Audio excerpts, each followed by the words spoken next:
Commence primary ignition.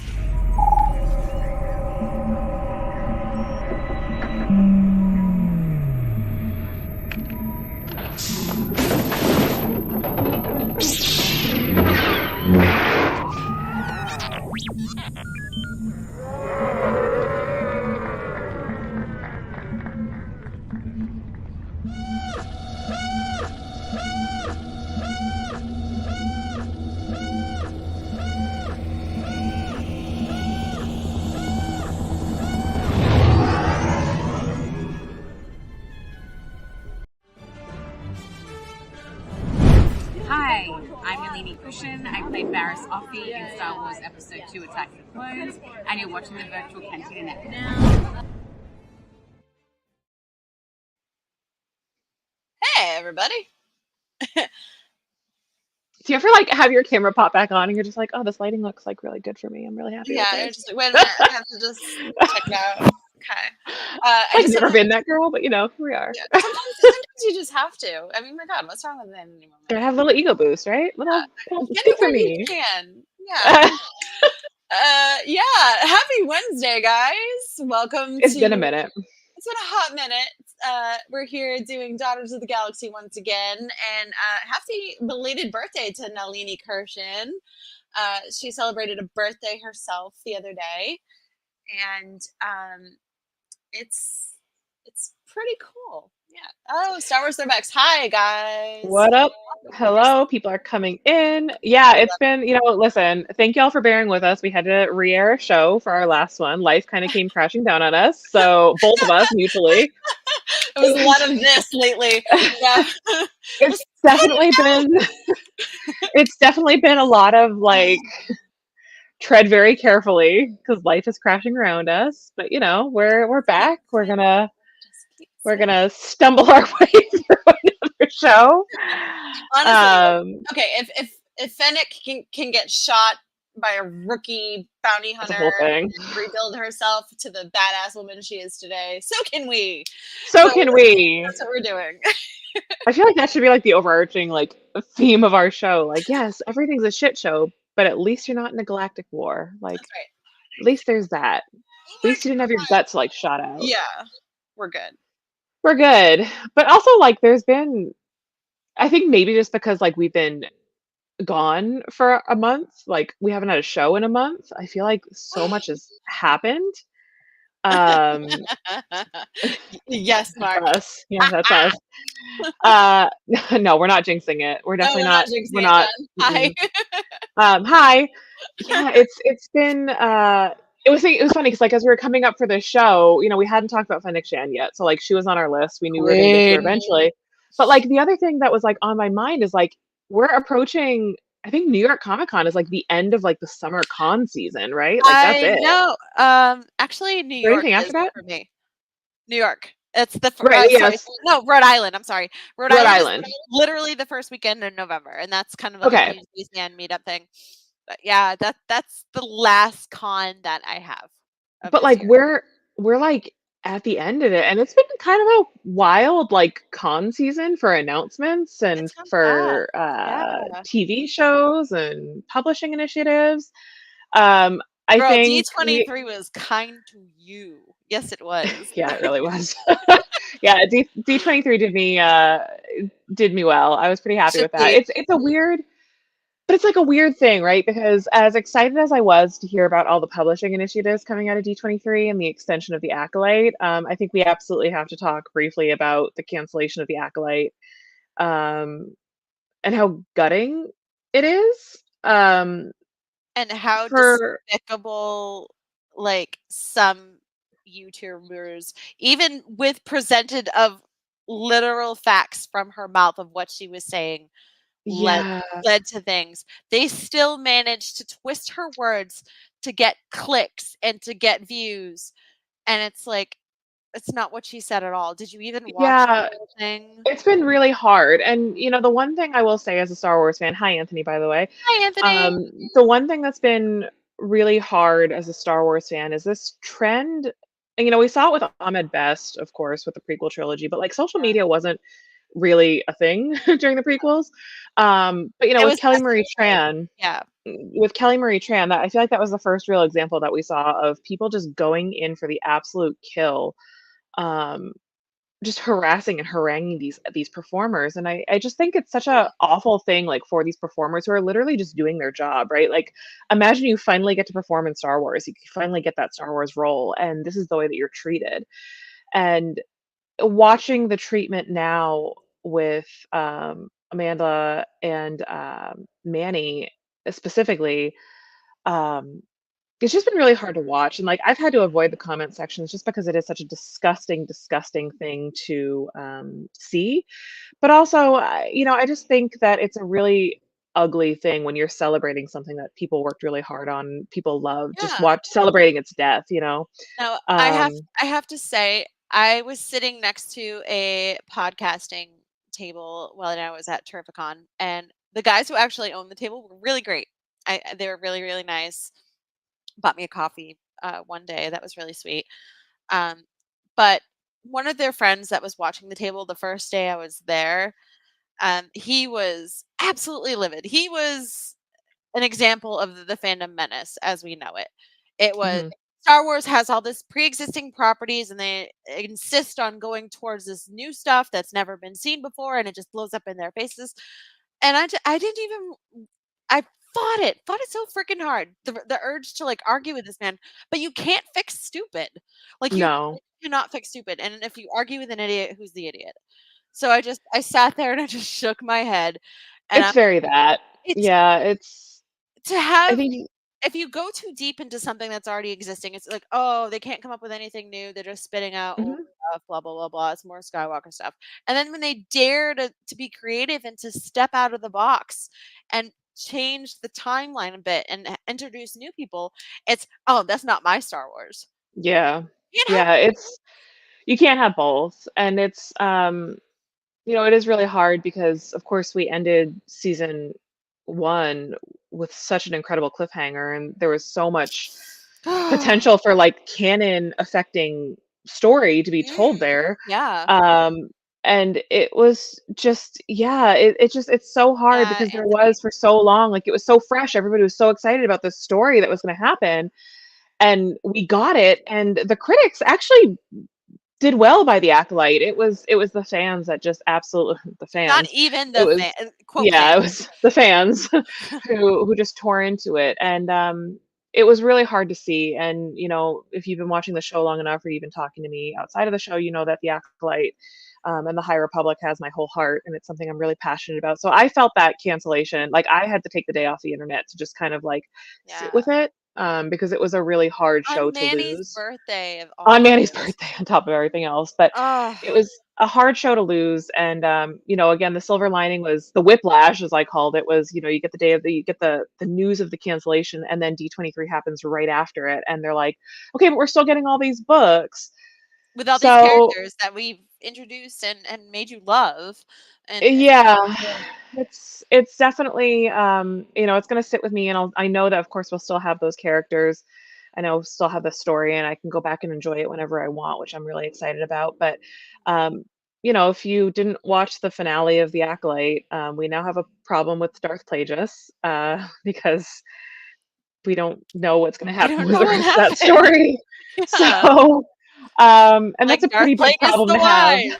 We Yeah. finally get to see him on screen, and oh, it's ripped away from us. It's like, It's a pretty big problem to have in Star yeah. Wars. So, we'll be very curious to see um, what happens there. It was also interesting. So, today is Wednesday, so today is New Comic Book Day, and today the Kelnaka one shot came out, Oh, and did I you get one yet? subscribe. Not yet. Yes, but I haven't picked it up yet. I So I gotcha. subscribe Okay. with a shop, and the shops do. This was like, so it was kind of upsetting, honestly. Like, I kind of just had to bite my tongue. But the shop, the night before always does their video of like, these are all the new titles coming out. This is, if you want anything held for you, of course we'll do it. And they get to the Kelnaka issue, and they're like, yeah, so, don't trample each other getting down here. I know all of you really love the Acolyte. And I was like, oh, guys, come on, like, don't feed into No, that. Like, no. and it's like me and like a Ugh. small handful of other people at this store that are like really diehard High Republic people.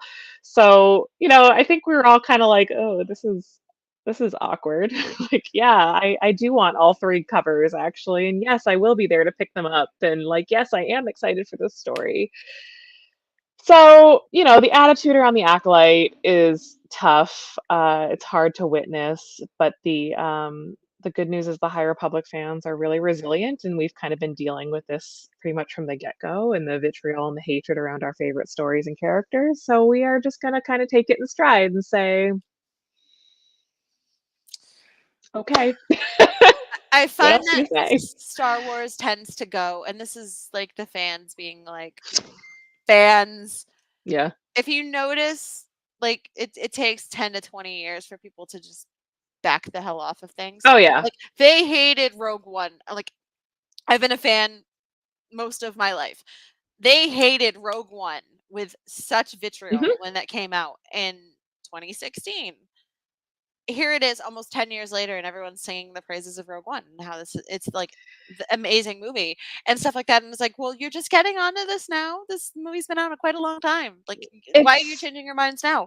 So I feel like the cycle goes like every 8 to 10 years, sometimes even longer in the case of the Phantom Menace, sadly, that people just realize that, it's enjoyable. It's we're kind not of worth seeing it with watching. Andor. I mean, and it's happening right now. Remember when Yeah, Andor came out and everyone was like, "This was slow," and I hated it. And now that yeah. season 2 is like almost upon us, everyone's like, "Oh my god, I can't wait for Andor!" Like, I'm so excited for Andor. Like, where the So fuck are you yeah, guys? like, where were you? So I feel like we're kind of seeing Hi, it with Andor, you're and not alone. yeah, and the other thing I think is really hard. I know streaming is hard, and there's not really a lot of money to be made in streaming. And I know Yeah. when you have these big franchises like Marvel and Star Wars that are big budget productions, like it's really hard to recoup that when you're on a streaming platform. Like it is. And the other thing that I think is really challenging with streaming, specifically with the schedule that the Acolyte was on, was that it was only 8 episodes, and those episodes were only half-hour episodes. And I feel like 4 hours of content is just scratching the surface of the story of the size that they were trying to get to. Right. Now, there's a part of me that wonders, would things have been differently if those 8 episodes were 45 minutes to an hour? Would that have gotten us further in the story and progressed it a little bit faster? Mm, Um, I I tend to agree. I think with I new really do. characters and a fairly untouched timeline for visual media, I think there is a lot of world building you kind of have to do first, and a lot of establishing that you have to do first before you can really get into the meat of a story, because like these are all unknown characters. Like we didn't, with the exception of like Vernestra, we Yeah. didn't know who any of these characters were. Mhm. So you do have to establish that, and that does take time. And I just think it's a really premature thing. I know Anthony said like I would have loved to have been a fly on the wall when they made that choice. Like Yeah. that show didn't even get out of the gate. Like it didn't even get out of the gate. There was so much to tell. It makes And me sad that they kowtowed to such, and if it no, was the case, they kowtowed to such a toxic part of the fan base. Somebody that's gonna change their mind in a number of years anyway about it. Like, I don't care what they say now, it'll happen. well, It that, always and it happens. also it sends the message, and like we see this message in society quite a bit. I used to work in a customer service and guest service facing Mhm. role where it was like if you complain loudly enough, you get what you want. And now this attitude is, whether or not these guys, these girls, these humans were responsible for canceling the Acolyte, um, they believe that they did. They believe that they were successful, Oh, and yeah, they're now cheering, patting themselves on the back, it sucks. anything that comes up that they don't like, it's like if you complain loudly enough, you're going to get your way, which does make me nervous for the other big announcement that's happened since we've had a show, of course, the Skeleton Crew. It exists! So it exists. Yeah, we've seen footage. We now know it exists. Star Wars Suburbia, kids, I'm telling It's you. like Goonies and Star Wars had a baby, and that's the show we're getting. Um, it's got such a fun 80s like feel to it already. Yeah, I kind of honestly, love I it. am so excited, and I don't know. I'm not thinking Mark. I think Mark and I have had this conversation. We don't think Jude Law is a Jedi, like a true Jedi. We think he's a I Force user would say I would love if they did the Force user angle, because not every Force user has to be a Jedi, and or a Sith. Yeah. or Sith. So I'm very curious to see how this pans out. As always, I'm trying to go into it kind of blind because I want to just experience the show for what it is, and I don't want anybody else's real like opinion to kind of Yeah, shape or form my opinion. So I'm trying to go in blind, but I love the vibe I'm getting from it so far. that's the Looks like it's vibe. gonna be a lot of fun. That's the vibe. But it's stuff Um, that we love. So like, it hey, is. I'm on board with it. One of the characters, I have to say, I thought that she was kind of like a Lobot kind of character where it was like, okay, well, her eyes are replaced by like this Yeah, cybernetic the visor. shield. Yeah, But when I saw it like flip up and flip down, I was like, oh, that's cool. And then I yeah, started to think of all this available cosplay for all these new young Star Wars fans. I yeah. got so It's excited. cool. I want to Yeah, it's see cool. it. And we have the little boy who played Antonio, I think. Hmm. Is that his name? In In Kanto, yeah. in Kanto, being the main character in this show, represented by our friend Justin Nunez, and it's gonna be awesome. My hope for this show, and like as the words are getting Ooh, ready to leave my mouth, I just that's know that bold. it's not gonna be good. I just hope that the fandom leaves these kids alone. Like, please leave these kids Be alone. Like, nice. just Yeah. be nice to these children. Let them have their Star Wars fantasy. Let them have their Star Wars moment. They've earned it. And also, my thing with this is that this show, the vibe I'm getting from this show is that it's just going to be fun. Like, just let it be fun. Not everything needs to be an earth-shattering, serious, groundbreaking. Like, just let this show be fun and appreciate it for what it's going to be. So I'm excited. Skeleton Crew, let's go. Can't wait. Gonna fall in love with these like kids and their little wacky adventures through space and Jude Law doing Jude Law things and Star Wars. I don't know. I'm also like low key really excited because a lot of these character designs are very reminiscent of Captain EO. Yeah. May it rest in pieces. Uh, I never got to go on uh, that, sadly. It was so sucky. Like uh, I heard so much about it, and I just never got to go on. yeah, it's really wild growing up with Captain EO both in Disneyland and then at Epcot. So it's we do love a Captain EO moment. So yeah, I'm trying to think what other big announcements we've had recently, and I know that there's like Um, more. let's see. I'm trying to think a little bit on things. A whole bunch of We new comics are coming, and yeah, Ahsoka season 2 is filming. season 2 is happening, which is cool. I cannot wait to see where that goes. Um, honestly, I'm really excited for the new Lego series to come out. We've Oh talked yeah, about this. Crazy Legos. I watched a clip of it where like um the bad guy was like using the force to like stop them from escaping, and then Jedi Bob uses the force to like build kind of like a pod racer engine on top of the ship, and it just captures perfectly like the fun of building with Legos in an action setting in Star Wars. And I was just like, oh my god, this is so much fun. And we have Gaten okay. Matarazzo from Stranger Things voicing one of the main characters in this.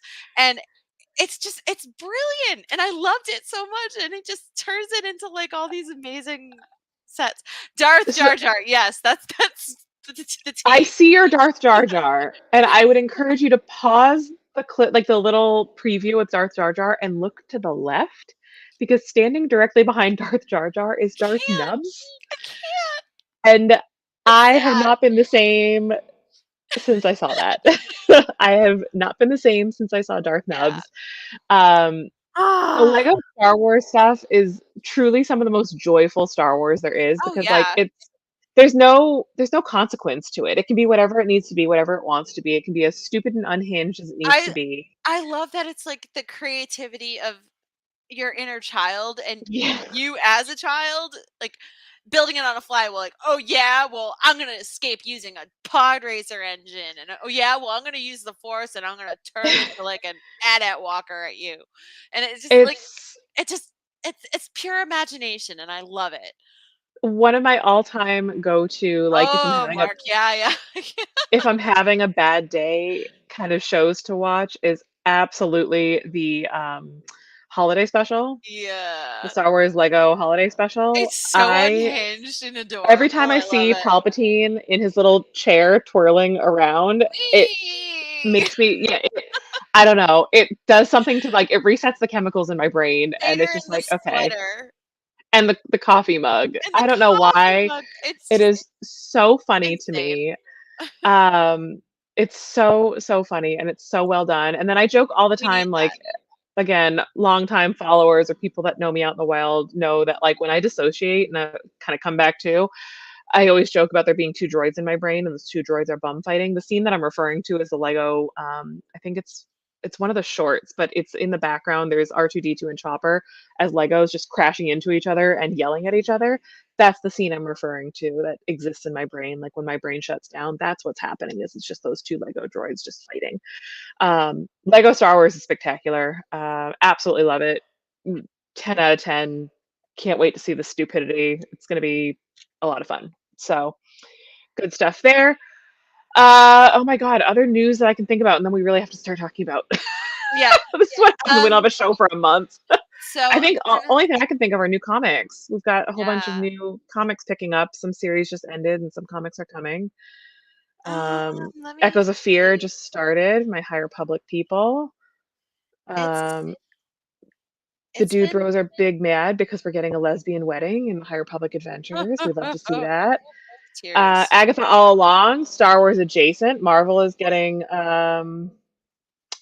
their continuation of WandaVision, which admittedly is my favorite of the Marvel shows. Honestly, yeah, I loved that show. It was appointment viewing every week because it was like I want to solve the mystery, and now it's just like we got amazing actresses. We got Sashir Zameda, we got Patty LuPone, we got Wait, Patti LuPone is in it? yeah, Oh my Kath, God. yeah, Broadway girl, let's go. I had no idea. She's one of the witches in the coven, and she's crazy and fun. Like Oh, honestly, Catherine Hahn, of course. yeah. There's a boy playing teen. They haven't given his name yet, but there's a lot of speculation on Oh who. yeah, Aubrey Plaza I knew about. Oh Aubrey God, I Plaza, love her. absolutely.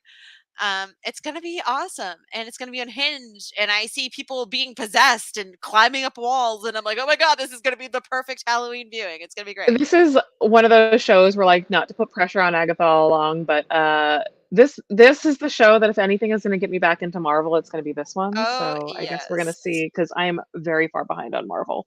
Um, I it'll be joke a good lot though. that my brain only has space for one massive franchise in it, and unfortunately, Star Wars got there first. So, but yeah, I'm excited for Agatha all along. I will probably give that a try just to see how that shakes out. I'm trying to see Yeah. what else is going based on Star Wars to Rhode Island. Oh, let's see. Sorry, we have Dee Bradley Baker joining Rhode Island Comic Con this year. Um, Michelle Ong, who played Omega, she's gonna make her first appearance at Rhode Island, so I am Can really somebody excited just for her. record her talking? I just want to hear her Yes. talk. Oh Like, my god, I love listening to we her. will do that for you, Jamie. Honestly, it's Because so exciting. here's the thing, and like we're gonna start talking, of course, about Fennec Shand, who I almost just called Ming Na Wen because I'm literally looking at this picture of Fennec Shand. Um, I Y'all know the Bad Batch didn't hit for me, but I stand by the fact Oh, that Ray a Park is character going like as well. Fennec Shand, oh yeah, Ray Park, um, Oh, and I stand. sorry, Sam Witwer has also been announced, so he's going. Is he? Mhm. He'll just Am I yell thinking of somebody Kenobi. else? I think I'm thinking of somebody else. Oh, Never mind. I yeah, digress. other My mall. brain was other mall. Yeah. Nope. Now it clicked. My brain was somewhere else. Voice of Mall. Um, so tired all the I time. I'm know, so I tired know. all the I'm time. sorry. No, you're good. So thinking about a character like Fennec Shand, one of the biggest gripes I have with modern Star Wars that we've talked about a lot is that there seems to be this like love of nostalgia and cameos, like completely unnecessary cameos, just so everybody can kind of point at their TV like Leonardo DiCaprio and be like, I know that character. And then you're like, but is that character really being effectively used here? Or are we caving into our need to like have nostalgia just for the sake of having nostalgia? which is why I hated the Book of Boba Fett. Honestly, yeah, it needed some script cleanup on that for sure. But a character like Fennec Shand, who Yes. we're going to get into, I think was really effectively used across the Bad Batch, the Book of Boba Fett. And did she end up appearing in The Mandalorian? Yeah, of course, in She The Mandalorian. started That's where she appeared. She started in The Mandalorian. Yeah, The it's where Mandalorian she and the was Book of killed. Boba Fett are like one thing in my brain. Honestly, like, she was so effective, and I know she had very minimal screen time in that one episode. I think it was the 5th episode of the 1st season of The Mandalorian, Mm-hmm. where Mm-hmm. he meets up with Bobby Cannavale's son, the Mm-hmm. comedian Bobby Cannavale's son, who is its first role ever, and he's playing this bounty hunter, and Who kind of sucks. he double crosses Fennec, he double crosses Din, and he ends up killing or shooting Fennec in the stomach and leaving her in the desert to die. Now, that could have been like a one and done thing. She could have been a guest starring role. That's how they eliminate it and make sure that she, she goes out in a big way, and it just furthers Din's narrative. However, at the end of that episode, in the after credit scene, we hear the Spurs. Okay. So 2 things about this. One, Fennec Shand, Ming-Na Wen is one of those performers that you don't just get for one episode. You don't. She's too damn good. She's one where when they announced this casting and like they kind of kept her, I feel like they kind of kept the character of Fennec Shand like close to the vest. Like they didn't really talk too much about her. And then I remember on socials, I think it was on like May the 4th of that year, or it was like right before her, the season started. She posted a picture of her in the costume, and everyone was like, "Go off, girl!" Who Like, are okay, you? like, all Like, it was right. so wild. And I remember thinking to myself, like, Disney and Ming-Na Wen have had like a long relationship, and She's there's Mulan. no way that they're just going to use her for like one episode and then toss her. And I remember watching that episode and her first episode and being like, all right, she's giving me kind of like a Zam Wessel vibe. Like she's giving me like Totally. this, That mask, yeah, that helmet. yeah, Yeah, totally. the mask, the helmet, the assassin, the skill set. Like she's definitely giving me like the Zam Wessel vibe. But I always felt like Zam Wessel didn't really get used effectively in the prequel trilogies. Like She was she's instantly kind of a throwaway. Yeah. And I worried that that's what was going to happen with her. It's like, oh, great, we have another female assassin who has the prospect of being incredible, and she's just a one and done.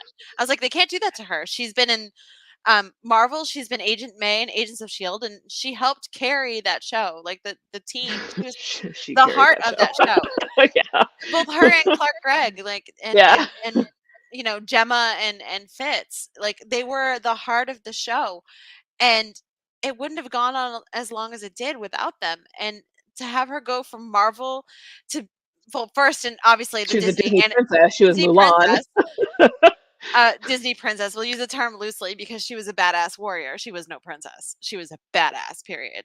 It's kind of weird. That'll be my next show. I will have my next podcast will be the Disney Princess podcast because the only thing I love as much as Star Wars is the Disney princesses. Disney princess, but she married a general, like her and Sean and everything. But I digress. So she starts off there. She goes into Marvel, and now she's in Star Wars. She's the trifecta of the Disney. Yeah, she's hit the trifecta. And so I knew they weren't going to waste her. Absolutely, John. Yeah. So to have that, and you hear the Spurs, and you see them like stand over her body in the desert. It was like, oh, please don't be dead. Please let him, whoever it is, save them. The Spurs were the giveaway. Anticipation in that season, that first season of The Mandalorian, and the way that story progressed, and the way that they effectively used characters and post-credit scenes in that season. Man, that I missed that in The Mandalorian because I remember it wasn't even really wild speculation because I think at that point, like we all knew that it was Boba Fett. Like there was only one character it could have been. But then everybody Cad Bane at that point. Everybody running amok, trying to like rationalize how is Boba Fett back? Like, how did we get Boba Fett back? Like, are we really sure it's him? And people were like comparing audio tracks of like the Spurs from Mandalorian versus the Spurs from earlier footage, City. and it was wild just hearing everybody's theories and that was such a great moment. It was And peak that's when I Star was like, Wars, like the old and the yeah. new clashing together, and the fact that people were not making fun of her and being like, "Oh, Star Wars is going woke more, blah blah blah." Nobody ever said that about her, and I It appreciated that so much because they knew that she was capable. Like she was a strong, capable character who could hold her own, and she was obviously bonded to Boba Fett for unknown reasons, and she was gonna do what she could to help him get his armor back. what I like, so the bounty hunter lore has always been kind of one that I was like I wasn't really ever sold into the bounty hunters as being my favorite characters for a lot of reasons. Like Right. they were never compelling to me. Um, in fact, so much so that like all of the folks that are like diehard fans of Boba Fett, like before this sort of new era of storytelling came out, I was like, why are you all fans of Boba Fett? Like he was literally in the movies for like minutes. Like he didn't Minutes. he wasn't really like his whole point was that he was this sort of masked, like cloaked and mystery kind of character, and that we didn't know anything about him, and that he was just sort of this bounty hunter assassin, right? But everybody loved that T-visor and they all loved his ship. And it was just, I never understood the draw to Boba Fett because I just felt like he was a character that didn't really have a lot of story or screen time. Which is part of why I was a little reluctant to kind of fall in with this Book of Boba Fett storytelling, because I think when you have a character like a bounty hunter, you can go one of two ways with the story. Either keep this character super duper cloaked in mystery, right? Because if he's a bounty hunter or she's a bounty hunter, part of the draw of being a bounty hunter and the effectiveness of being a bounty hunter is that you're meant to kind of not be seen. You're meant to do your job, collect your bounty, and move on to the next one. Or you take the Fennec Shand approach where you have this character who is feared. You have this character who's super competent. You have this character who's an incredible markswoman who, never misses and is keeping herself alive on the deserts in the deserts of Tatooine after the New Republic takes over, and she's basically like, "Well, I've got no line of work, but I got to keep myself alive because I am not going to be the target." Absolutely. And Great. so I think that was sort of where, speaking very candidly, like I went into the Book of Boba Fett already feeling a certain kind of way about it because, like, I kind of just wanted Boba Fett to have his death in the Sarlacc, and I wanted him to die and to keep that iconic moment of Star Wars like cinematography as like his story. And I didn't necessarily want the tragic backstory. I didn't really want you know, the history or whatever that they gave him. But I liked Fennec Shand enough that I was like, all right, I'll watch this, but I'm watching it for her. And Yeah. then the Book of Boba Fett turned into The Mandalorian season 2.5. So whatever, I Yeah. guess. Let's put the reunion of them here. It's It, fine. they really did that show a big disservice because I Mhm. think the minute that Agreed. they introduced Din into the fray and everybody else that kind of came with it, So it instead of relying on solid writing and acting of characters, they pulled in what had already worked in other shows to save this show, and it also it's not where it kind of just made works. me feel like it was like Boba Fett on his own wasn't enough to carry his own show. At which point, I feel like they should have just turned the Book of Boba Fett into like The Mandalorian season 3, and then the season 3 that we got should have been season 4, and then the movie after that. Like, I just don't feel, and I still to this day, even though I really did enjoy Fennec Shand, I don't feel like the story that we got in the Book of Boba Fett deserved its own show. I think it needed to be it's an extension of The Mandalorian. Right. It's the thing I am glad the most about it is they Season one and didn't a half, not 2.5. Thank you, yeah. Anthony. Yeah, I get my seasons all confused. I meant 1.5. I said 2.5. It didn't no matter what happened, no matter how watered down the story kind of got in places, it did not lessen the effectiveness of Ming-Na Wen and Fennec Shan. It she was still acted her ass off. In some scenes, she carried the show. Like her back Yeah, was hurting 100%. from Yeah. carrying that show up that hill. But she was still dangerous. Like when you saw her out there with like taking on the Pike Syndicate and in her full assassin regalia, like just doing what she does best, you get scared. Like she's effective. Like even though you see this side of her, when she showed up on the Bad Batch and she was threatening on Kamino and hunting down Omega for not only the Kaminoans but the Empire, you were scared. I was more afraid of Fennec than I was of Cad Bane. Honestly. Yeah. She's not as cold as Cad. Like Cad just we saw him in that last episode. She's calculating.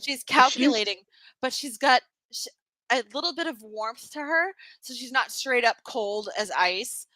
She's like, oh, I'll bond with her, and just kind of like she kind of takes like the terror out of things, but she's still really effective.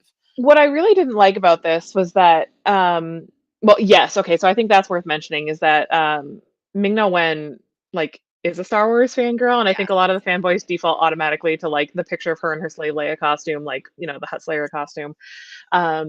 So like she is a fan, so I think you do get the passion and sort of the joy of like performing in Star Wars because it is something important to her. But what was interesting to see, and it's something that John said, there it is. It seems like they didn't really know what to do with Boba Fett. Was he a crime lord or the new sheriff? I think that in a lot of ways almost worked to Fennec Shan's advantage. Yeah. They really took the mystique and the that shrouded in mystery ruthlessness of Boba Fett from the original trilogy and kind of made him this like old guy who was like, well, I'm the new sheriff here, like he kind of just took over for like they're like, all right, Bib Fortuna, get out of here, this is mine now. But it didn't feel like he was doing the work to get there. It felt like Fennec Shand was doing the work to get there as his advisor, and she was the one that I felt did a lot of the heavy lifting while Boba Fett was the one sitting on the throne. And I don't know, maybe that's an unpopular take, but I just feel like in this show, she was more the badass, more the ruthless, assassin, more the bounty hunter than Boba Fett was. Because I think Boba Fett was like, all right, well, I died, but now I'm back. So we're gonna. I liked his backstory a little bit with the Tusken Raiders and the whole like they got a bad rap over years. That was really cool. Like the flashbacks were fine. Honestly, I think it's what they did with the rest of it, like kind of making him the new, the new head of Tatooine or whatever. The crime syndicate. I forgot the word for it. I'm sorry, but yeah. Oh, okay. So a couple things I want to talk about this show. Train of thought just went right over the cliff. A few things here that's the way that my brain is just going to be these days.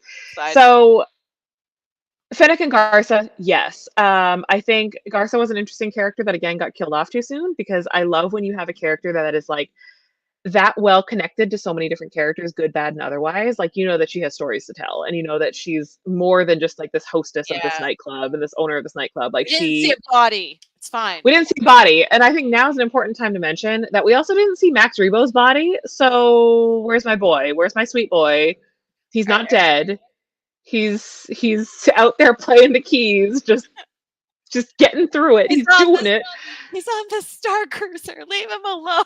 Listen, Max Rebo, what I talk about, as much as I sit here and piss and moan about how much I hate cameos for the sake of nostalgia, man, don't think I didn't squeal like a little girl when I saw Max Rebo with those keys. I was like, my boy, there he is, hitting them keys. I love Max Rebo. The Tusken thing was hard for me to watch. I think I talked about it on the show. I can't remember. As a child, I was terrified of the Tusken Raiders. Would run screaming from the room of the Tusken Raiders. And my dad used to think it was the funniest freaking thing. And he would take like a vacuum cleaner hose to like make the face mask looking thing and like chase me around. My dad was a monster. Oh my God. I was so afraid of the Tusken Raiders, like absolutely terrified of them. And in fact, there's a picture of me like, I think it was like 2014. It was at Star Wars Weekends where I got chased down the one of the pathways by one of the Tusken Raiders, and I'm literally crying, and I'm a grown ass Oh adult in my this gosh, photo. So like, Jamie. I'm really afraid of Tusken Raiders. I was hoping that a show like the Book of Boba Fett might soften them for me. No, I will not rewatch those John's episodes. hawking the trek here. But yeah, you're absolutely right. I was kind of hoping for that myself, to be honest. But Yeah. I have no point of reference for that, John, so I'm going to take your word for it. um, I am not a Star Trek Guinan girly. Guinan is played by Whoopi Goldberg. She's kind of the bar owner and Mm, on the Enterprise in Star Trek: The okay. Next Generation. So she comes back for season 3 of Picard. But yeah, she was a very important character in later seasons and like kind of towards the middle of Next Gen. So um, yeah, a fan favorite character for sure. So Kenobi is actually sitting on my nightstand. I have to read that. I have it too. John It's Jackson on Miller's book. my yeah, it's on my list. I'm plowing through some canon stuff before I go back to Legends because Darth Play just really took a lot of energy out of me. So I had to go back to something I cared a little bit more about.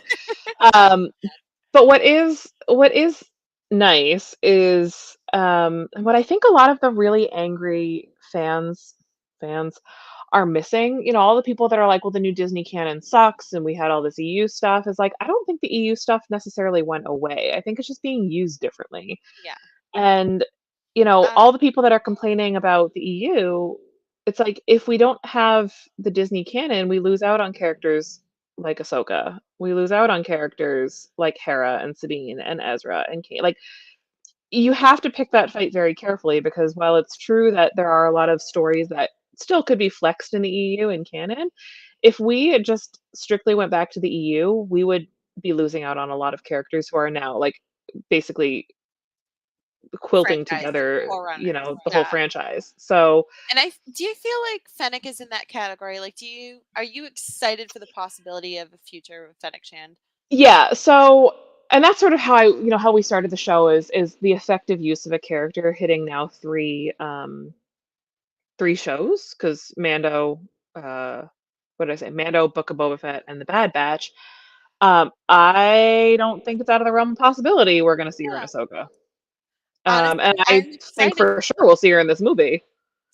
Now, my favorite, and I have to say this, I think Fennec Shand is an effective bounty hunter, and I know we're not bounty hunters are not our favorite thing, but I really think what makes her such an effective and such a legendary bounty hunter in this universe is the fact that she is not afraid to use kindness and gain the trust of her bounties and before like ultimately capturing them and turning them over. Like she doesn't care about the bridges are burned, but she uses that level of skill.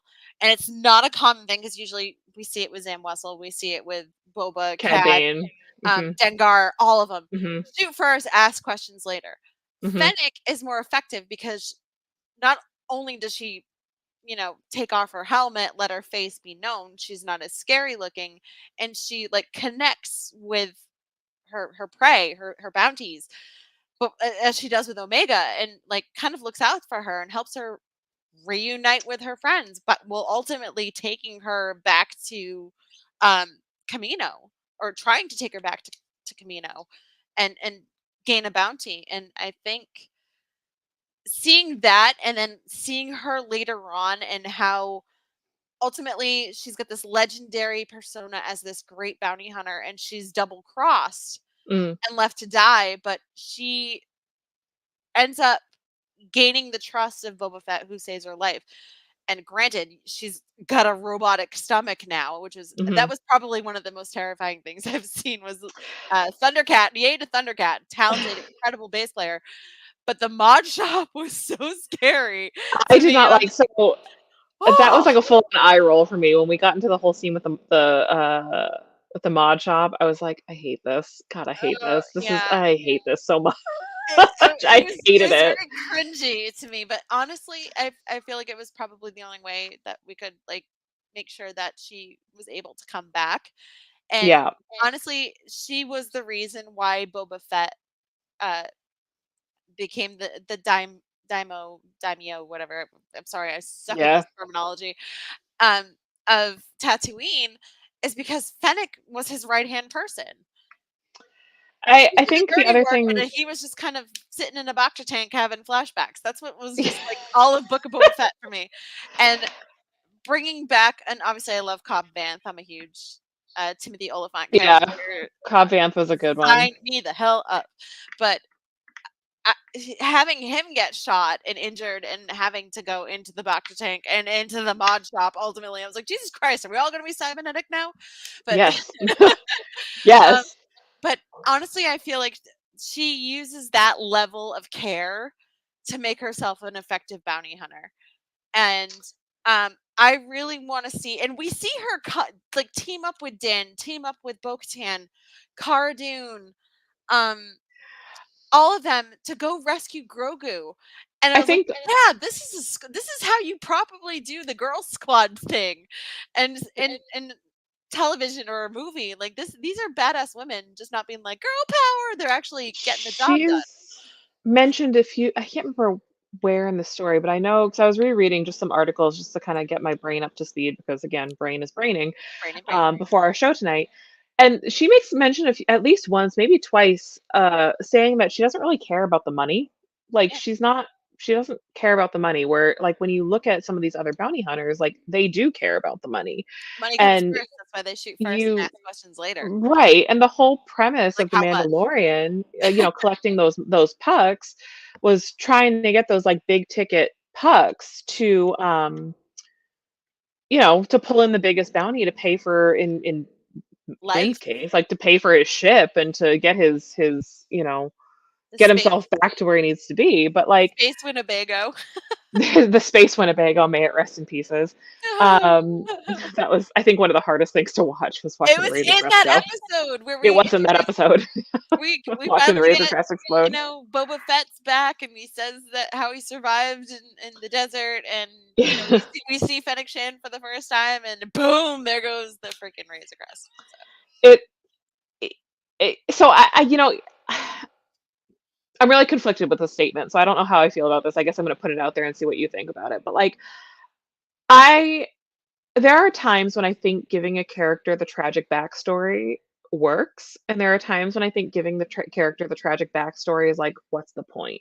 Like the flashbacks and the stuff with Boba Fett, it didn't work for me. I didn't Yeah. Oh feel yeah. any differently towards Boba Fett. I didn't feel any like renewed, like, oh, he had such a tragic backstory. Oh, look at it, like look at the grit he took to survive. Like I didn't feel anything with that. If they gave not Bo Katan, sorry, if they gave Fennec Shand some sort of story that might justify that sort of like human touch that you're describing, I suppose I could be into it. I don't think I want to watch a whole TV series about it as much as I love Ming Na Wen. I think that would be a story that's better suited to the comics for sure. I kind of can't believe that we haven't had some sort of like mini series or one shot or something with Fennec Shand because I think there is enough story um, to tell there without having to have its own, like having to have her own TV show.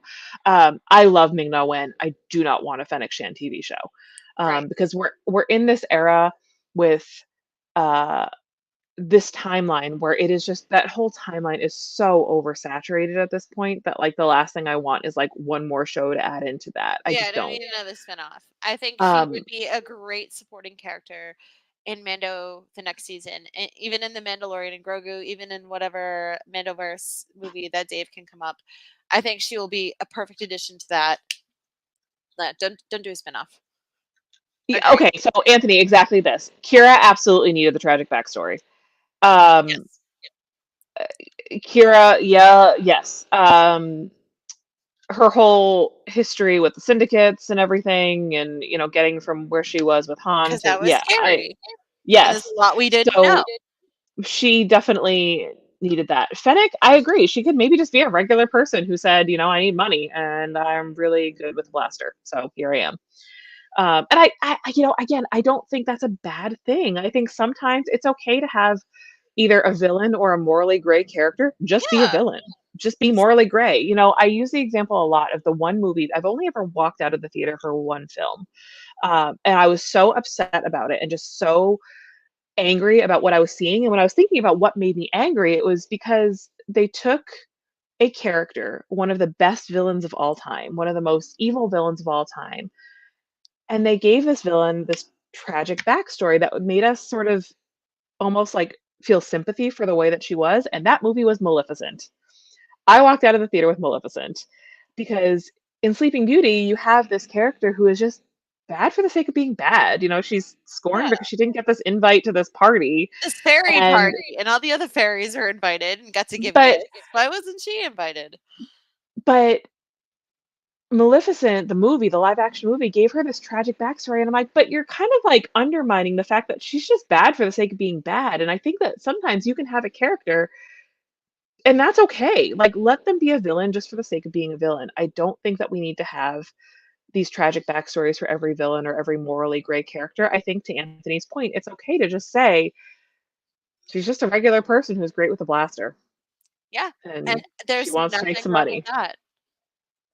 And, war creates lots of opportunities for desperate people or for Lots even of morally gray morally people gray to make a people. buck. Yeah. Yep. And,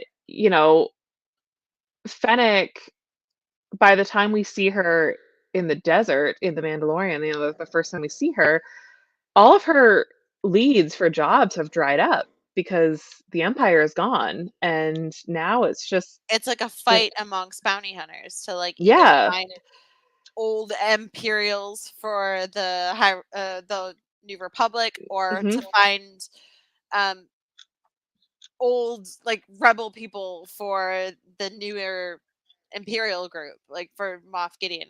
It's all that the old find the old, get the new kind of things, and it's a competition. It's scraps to the So victor. It maybe really is. the best thing to sort of look at a Fennec Shand type character or Fennec Shand as a character is that she's just really good at reinventing herself. Mhm. Because I think the bounty hunter gig dried up. She had this horrific incident that left her with robot guts. And she's reinvented herself to kind of be the right hand man or the right hand woman of Boba Fett. And, you know, the crime syndicates have never really been dependent Oh, no. 'Cause again, they're on fighting the for scraps too. doing their own thing, right? They've never been dependent on the Empire or on, the Republic or whatever. They kind of just side with whoever is going to help them get what they need to get. I mean, so I think Fennec Shand is just a character who's really good at reinventing herself and serving whatever needs she needs in that moment. And if Boba Fett is going to help her get there and do what she needs to do in that moment, great. If Boba Fett Din and turns on Grogu. her, and yeah, and maybe she's better suited to be serving, maybe she is better suited to be working alongside a Bo-Katan or something like that. Then I think she's the kind of character that wouldn't necessarily mince words about going wherever is going to serve her best. Now, I have to say, And I love that for her. oh, yeah, it's brilliant, and it's sometimes doing bounties, especially at that point in time with the New Republic and everybody having issues and Imperials being on the run and the Empire is dead, but is it really? As we've seen in Mm. Mando season 3, um, we for Fennec, I think the best thing for her and the thing that's going to make sure that she is still taken care of and still gets to survive, because I bet you she's made a ton of enemies in her line of work, and Oh yeah, for sure. the most powerful people to have around her are those that are literally going up against Imperials and are still alive and still surviving, and she can use that to barter her freedom if the New Republic gets involved, or have protection if anybody else gets involved. It just works out in her favor to be aligned with these people at this point in time. It And does. And what I'm worried about, and I'm having a really hard time getting excited about the Mandalorian and Grogu. I think I'm just really Zeb, tired. though, Huh? Zeb, Yeah, and a new Razor Crest. I'm just really tired of this era, I think. I think I'm just like at burnout with this era. And what I'm Yeah, worried about is that we are now trying to tie up or tie together, because I don't know if this is a tie up and we're done or a tie together and move on sort of story. We've got to tie together the characters from The Mandalorian, The Book of Boba Fett, Ahsoka, and what else am I missing? I feel like there's one other story that maybe I'm missing. But we've got to tie all these together, and there are so many characters, and a movie can only be so long, right? So let's say that the movie even tops out at 3 hours, which is a long movie. The movie topped out at 3 hours. I just don't feel like that's going to be adequate enough time to give the conclusion or the storytelling to each and every one of these characters that needs their story tied up. So again, when I think about where I would love to see Fennec Shan show up, I think she will probably show up in The Mandalorian and Grogu. Um, I would much rather see her story either continue in the comics and give her sort of like the Sana Starros treatment, um, or give her like a mini series of like how she kind of entered the Bounty Hunters Guild, like that mini series of before she was wandering the deserts of Tatooine. Um, I just feel like her story is gonna be told best at this point in the comics, and that is a shame because I don't want to lose Ming Na Wen in Star Wars. Right. I But definitely I don't want to lose also Ming Na Wen in Star Wars. exactly, but I also don't want her to get bogged down with like as we were so happy to have Tamora Morrison come back and put on the armor Hmm. and get to be Boba Fett again. That was freaking awesome. If anybody deserves it, it's Tab. But I don't want Fennec to be bogged down with flashbacks and No, things like that. I think she's so much more effective just letting her shine as she is and going forward as she is. And she's so compelling as an actress, and she's fleshed Fennec out to be so compelling as she is that I don't think it's needed. I think it's okay to just have a character that has a little mystery to them, Yeah, and she has a little mystery to her, and we've we seen don't her need grow. to We've seen her shine a grow. light on every one of those shadows. We can just have a little mystery, and as a Yeah, treat, we can have a little mystery. yeah. I mean, it Just took as a him treat. it took him what 40 years to flesh out Boba. We're fine. Leave the girl alone for now. And again, it's just And he was so yeah, cool when we knew nothing about him. And just now these we know so much about years. him. I'm like, oh, okay, I I got bad guess. son. Yeah. No, but Listen, I it has have to its say moments. It has its moments. There just aren't enough of them to sustain a whole show. that is true. I really think it would have been benefited by being a couple episodes shorter, a little more streamlined, Yeah. like a special event kind of thing. They could have Um, given those episodes to the Acolyte. oh. Yeah, Just saying. facts. Just saying. Um, Uh, so having and they know, and the thing that I love about casting Ming-Na Wen, and as much as she's a greatly expressed Star Wars nerd, like the rest of us, like how much this role means to her and how she has not let it go to waste at all. Like she's just done everything as epically as possible in this role, and she savors every moment of it. And the fact that Dave and John know and they're letting her continue to play in the sandbox, they know what they have with her. And I think at least for what we've seen on screen with her, that they're definitely struck gold with her. And yeah, I she and honestly Katie can't wait to see. Sackhoff. Oh, Anthony said it again. She and Katie Sackhoff. They're definitely they yeah. treat it with the same energy. They've both They're provided the fans. animated. They Yeah, they're know. fans.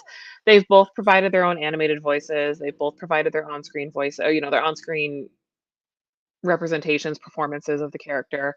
Um, they both seem absolutely lovely at like shows and events with Oh, the fans. Like I've they met both May. have I've met they Katie. Oh, just both seem to have like that good energy about them where they just are happy to be there and happy to be a part of it. And I think that's really important too, especially with a franchise like Star Wars. Like you need to have, you need to have that love. for better or worse, you need to have that love and be okay with the fans, because the fans can be real tricky, Because as you we got the know. fans and then you got the fans. And honestly, I think as much as I've seen the toxicity of things online, both Ming Na and Katie have been the They seem to least be pretty vitriol. unscathed. Yeah. Yeah. Because they know, again, not only did I shouldn't say it's on them, but they actually make it in a point to show these women being strong without being like, look at me, I'm strong female character. Like it's not cliche. They don't do the Yeah. cliche thing. It's who they are. It's who they are as people. It's who they are as actors, and it just comes through. Well, and I think they also both benefited from other jumps in their career, like coming from Agent May to Fennec Shand. They're similar but different. You know what I mean? Like they've kind of got the Right. same energy to them. But then also with Katie Sackhoff coming from not Firefly. Battlestar Galactica. Battlestar Galactica, thank you. See, You're the welcome. brain wasn't braining. Battlestar Galactica, coming from That's Battlestar Galactica as Starbuck to Bo-Katan. And now live action. Similar but Yeah. different, Right. And I think with Um, Melinda May, we didn't have any of her backstory for a while. She was just like, oh, it's the cavalry. Like we didn't, it was always the stone faced demeanor, but she got shit done. yeah. Then as Agents of S.H.I.E.L.D. goes on, you realize that why she earned that name, the cavalry, and it was a complete breakdown of a mission that led to the deaths of her team, and she blamed herself for it. But to the outside, the other agents, they thought she did all the killing by herself and that she went in there guns blazing and killed all those bad guys. They didn't realize that it was a revenge tactic because a mistake that she thought she had made had killed her entire team. And it's Yeah. heartbreaking to see that. And she brings that level of humanity to an ice cold agent. And if she could do that with May, she's doing that with Fennec as well. And it's serving so well for There's her as a existing character. trust. I mean, from one franchise to another, there's Yeah. there's sort of this proof of work. You know what I mean? Like there's Yeah. evidence that she's done a character like this before. So no, I would agree. I think a performer like Ming Na Wen, Katie Sackhoff, I think they are less likely to be targeted by the angry mob, Yeah, as we'll call exactly. them, than a character who or a performer who is perhaps younger or newer to these types of performances, this type of a franchise. Which is sad because I say that, but then I think about like Amandla, who was still met with all this derision, just so much derision Yeah, and in she the brought Hunger Games. so much And she was heart even to both younger in the Hunger roles. Games. She was a Yeah, baby. she was a baby in the Hunger Games, like just an Yeah. absolute child. Oh, And I still see that scene, and it's very Padme-esque how she is in the field with the flowers, and I cannot anyway. But it's a it made gutting me thing. sad. I have lost a lot of sleep thinking about her, and like I know it's everyone's like, oh, she's a multi-million, like not multi-millionaire, but I mean she's She a got paid millionaire, like for it. she's a performance, like she got paid, whatever. I'm like that doesn't matter. Like No, you whether a guys, person is making $1 or making $100,000, like there's no it's place for art. criticism. It's a There's no place that place for they put their heart and soul into this role. yeah. It's evident, and from right from the get-go, you see Osha, and you're just like, "Oh, man, like, this is interesting. I wanna know, like, why she's out there, like, fixing chips in the middle of space and being an on-call mechanic and just I wanted to know Maybe that's our more." next show. Maybe we need to like do a in memorial for the acolyte because I'm clearly Yeah, not over we'll do that at the next mark our this down. next We'll show. do this on our next show. I'm We're serious. gonna do the This is happening. the We'll go over this. in memorial of the acolyte. I'm just gonna Yeah. be so sad. It's So concrete. sad. See, I'm this is just how so we pick our sad. shows on the fly. This is what we do. Oh God. But we will definitely do that. Um But honestly, I've met Ming Na Wen. I have to say, she did Rhode Island in I think it was 2014 was the first time she had come to Rhode Island, and she was in the middle of filming Agents of Shield, so she could only come on Saturday, and she was in the middle of filming like one of the season finales, and she literally took the red eye in overnight from LA to Rhode Island, got there on Saturday morning, and the fans not only had bracelets and little like tiger's eye, like the beaded bracelets that mhm. were popular in that time. They had those bracelets ready for her. They had coffee ready for her. She was exhausted, but she was so lovely. Yeah. And she took the time to talk to everybody. I have two photos with her where she like literally climbed on the table so we could get a good shot in together. And I'm dressed like Han Solo. And she was so excited that it was dressed like Han Solo. She goes, "Girl, you're Han!" And she gave me a hug. She goes, "I love Star Wars." And it was just like, it was so evident from this is 2014. This is Yeah. way before, you know, Book of Boba I Fett, forgot way before about Mandalorian. And it just meant so much to me to have her take that care and fly overnight from LA. That's a 6-hour flight to Rhode Island yeah. and be there for her fans and be there on time and care. and take the time with everyone. She's a lovely person, and I wish her like huge things as Fennec Shand going Yeah. forward. So we'll see. And I forgot about Mandela's Padme cosplay. I totally I'll do forgot about that. that. But yeah, I mean, here Yeah, she is. totally. Just It means knows. so much to her. She's going to be in her mid-20s now, I think. Mid to late 20s probably. And she deserved better for that. Like Yeah. it's the Star It's Wars she loved hard. as a kid. And I think that's comes back to sort of the root of our show and why we have our show, right? Is like it's a very on one hand phenomenal time to be a female Star Wars fan with all these like great female characters, but on the other Yeah, hand, it can be pretty exhausting to still in 2024 almost be treated as like a an prop. other, as Yeah. a less than or a not quite as good as, and Or there for the sake of being woke. yeah. Oh So wait, look up the true definition of woke, please. I'm so excited to get to a Stuff like point where that. we don't have to worry about that. Yeah, I just don't feel yeah, that on the horizon. be nice. We'll get there in 10 years about this stuff, Yeah, but then yeah. we have to fight It'll be about something new. other stuff. So Yeah. honestly, this is why you don't argue with idiots on the internet, because it You will know, change in 10 years. so Fennec Shand, again, the highlight of the Book of Boba Fett for me. Glad that we have her in our repertoire. Glad that we have her in our Absolutely. canon. Very curious Look to see at where her. we end up with her. Yeah, Hello. it's good stuff. So we'll be back. We have, we're on our every other Wednesday rotation. So I don't know. Schedule. Maybe our next show will be the Acolyte. Me coming to terms with the Acolyte. It'll just be an hour long, like therapy session for me. I don't know. If Yes, that's but your thing. We'll come we back will to that. talk about all the amazing women and female representing characters that were involved in that show, and I think it's time. It's been a Yeah. bit. We've let the news kind of settle a little. Yeah. We don't have really a ton of news because the family vacation is over. So VCN wise, we don't really have a ton of news. We are getting ready for Rebuilding the Galaxy, which is the Star Wars Lego special, which So good, Justice for Jackie, absolutely. I need that on a shirt. still the absolute most Where's Dave? awful scene to watch on television. So dirty. So we're getting ready for the Star Wars Lego Rebuilding the Galaxy special. So there'll be some wash alongs and things going on the channel for that. We're very excited about that. Yes. I can't wait. I do love a stupid Lego show. We love it a lot. And then other than that, I think it's just sort of business as usual for us, right? So our schedule is as it has always been. We still have our collection of t-shirts available on TeePublic if that is your thing. Our And Freaky Force Shit Y'all t-shirt. our Freaky Force Shit Y'all t-shirt. Yeah, that's true. Sometimes you just say dumb stuff in a show and they make it into a t-shirt. And honestly, it's like that's my crowning glory.